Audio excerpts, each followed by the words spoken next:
Hello, we're here with Mr. Billy X. Hello, Mr. Billy, how are Hey, how you? you doing? How you doing? I'm well. I was wondering if you could provide some historical context about Oakland and the Black community in Oakland around the 1950s and 1960s, the time you're talking about, so that we can understand why the Black Panther Party started here, what was so special about Oakland, and just get some more context. Well, to answer your question, I think we have to go back a little further than the 50s. Uh, Maybe back to the 30s and 40s. Uh, in American history, as far as Afro American history goes, majority of Afro Americans were in the South, Mississippi, Alabama, Georgia, uh, South Carolina, North Carolina, and Florida. Right. So you have majority of blacks doing agricultural work in the southern states of America. Because they were brought there For against their their will. labor during slavery, mostly working, many working on plantations, doing field agriculture work, raising crops, raising cotton, corn, alfalfa, whatever, because if you were sold into slavery in America, you could have any number of jobs, whatever your master taught you to do or had you to do, right? So a person, black people was basically in the South, right? However, slavery was all over America, but in, intentionally in the South. So after 1865, Civil War, uh, and other times, uh, in American history, it was called the Industrial Revolution or something of that nature in the 1930s, right? So you have a lot of blacks migrating out of the South to get jobs in the bigger urban cities, Chicago, you know, Detroit, New York, Dayton, Ohio. Uh, a lot of black people are migrating, like part of my family. They were migrating out of the South and they were going for these factory jobs at Ford Motor Company in Detroit or in Dayton, Ohio, or other geographical location, or because the Mississippi River kind of goes the same way to Chicago, you know. So if you was a slave or a person in down south, Chicago would be your beacon, you know.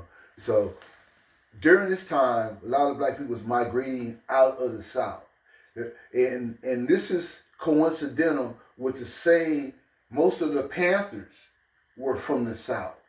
They had migrated to California through this great migration, and the great migration was happening because of interventions in a railroad, uh, airplanes, and also two other factors is war, right? World War II broke out, and they sent a lot of white males off to fight the war, which they left a big gaping hole for employment. So it was filled by women and Afro American men, right? And so during this time, and I think it was 1948, Harry Truman, then president of these United States of America, said that any citizen of the United States could become a civil service worker. So Afro Americans, a lot of them saw this as a chance to obtain the American dream. So they came west, right, to get jobs. There's a film. It's not a documentary, but a film that's kind of displays what I'm talking about.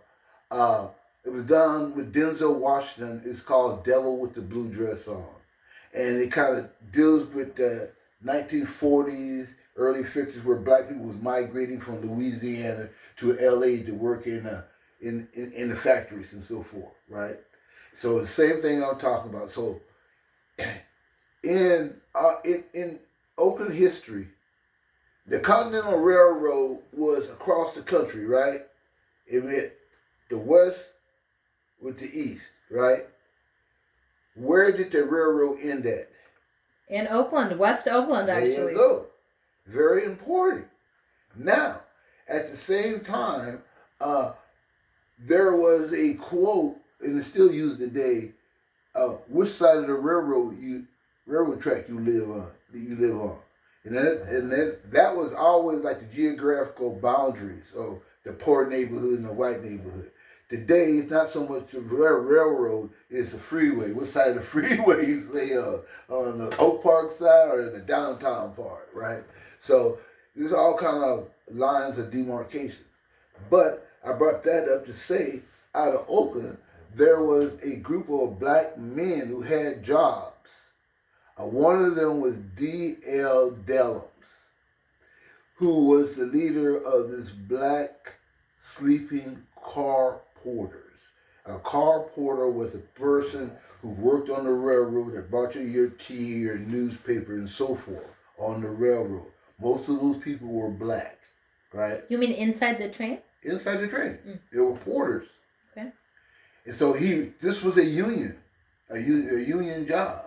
So one of the things they did to encourage black people to come to Oakland is they would print up a big stack of flyers, and every time they would go by a black enclavement, they would take those flyers and throw them up in the air. And they would be on the ground there, or people would pick them up and read them, and the flyers would say, "Come, go west. There's jobs to be had in California." So a lot of people took that and came to California. The Newton family came from Monroe, Louisiana to California. The Seal family, they came from Houston, right? So you have a lot of party members like Edward Big Man Howard, one of the original members. He came to Chattanooga, Tennessee. Bobby Hutton and them came from Arkansas.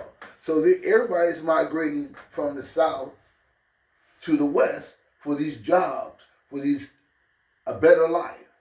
Mr. Billy, did these kinds of, not the railroad jobs, but the industrial jobs, they didn't exist in the South? They weren't building industry in the South? Well, at that time, they were building cars only in Detroit.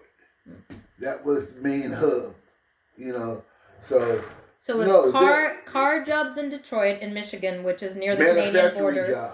Manufacturing jobs. And then railroad type jobs in California? Well, there was different kind of jobs here in California. Okay. Right? And the different kind of jobs here in California was opened up because of Harry Truman saying that you can now, if you're an American citizen, you can have these jobs. And also because of the absentee of these white guys who are out fighting the war. Right? So black people in the Bay Area, they came here and they got jobs at the Presidio. They got jobs at the ammunition dump depot in Alameda, right? So making bullets? Well, to keep all this stuff. We're the Bay Area is a shipping port. So your ship come here, we fill it with ammunition and bombs and take it back out there. So all these companies that manufacture bombs and bullets, the government buys, they store here, and the ships come in, they load the ships up, and so they can have all this stuff in Vietnam or wherever they fighting at, right? Okay. So all this is done in port.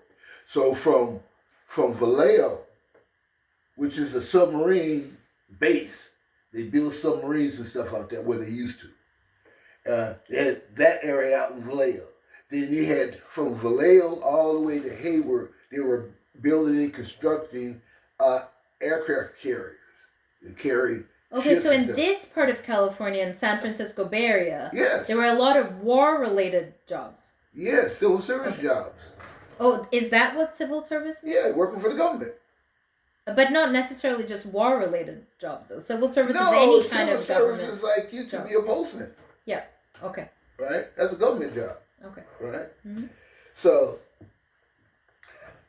you had black people filling all these different positions. right? Working in the warehouse. So this is opening up opportunities they not previously had in the South because there's no big factories down there. It's agriculture is what they have down there, right? Mm. And so people come here. So people get jobs. They're like the word redlining. Now, during this time, all these new people coming to the Bay Area was redlined into West Oakland. Yeah, can you explain what redlining is, please? Yes, redlining is a word to identify a certain geographical area that certain people are confined to. Like, say, Black Americans. If I'm looking for a house, you can only find houses in this certain geographical area, which is redlined out just for Black people. You couldn't get a house in East Oakland. You couldn't get a house in North Oakland. You could only get a house in West Oakland. Were you legally not allowed to get a house, or were you just, the people would just, shun you or something? They would shun you. Real estate dealers wouldn't deal with you. So there had to be legislation on the law to make it the Fair Housing Act of 1958 or something like that kind of changed all that, where housing was opening up. There's a lady on our street right here in Sacramento. There's a play out about her family.